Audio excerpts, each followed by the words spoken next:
IPL 2026 തിളങ്ങിയ കൗമാരപ്രായക്കാരനായ വൈഭവ് സൂര്യവംശിയെ തേടി വൻപൻ offer എത്തിയിരിക്കുകയാണ്. ഒരു വർഷം 12 കോടി രൂപയാണ് എത്തിയിരിക്കുന്നത്.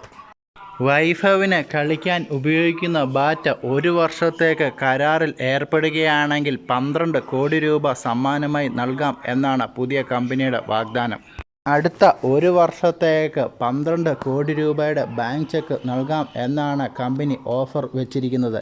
ഇതിനോട് ഇതുവരെയും വൈഭവ് പ്രതികരിച്ചിട്ടില്ല. എന്തായാലും വരും ദിവസങ്ങളിൽ വൈഭവ് ഈ കരാറിൽ ഏർപ്പെടാൻ സാധ്യതയുണ്ട്. അങ്ങനെ വരികയാണെങ്കിൽ IPL മത്സരങ്ങളെ കൂടാതെ വൈഭവ് കളിക്കുന്ന മത്സരങ്ങളിൽ ഈ ബാറ്റായിരിക്കും വൈഭവ് ഉപയോഗിക്കുക. 12 കോടി രൂപയായിരിക്കും പരസ്യ വരുമാനമായി വൈഭവിന് ഒരു വർഷം ലഭിക്കുക.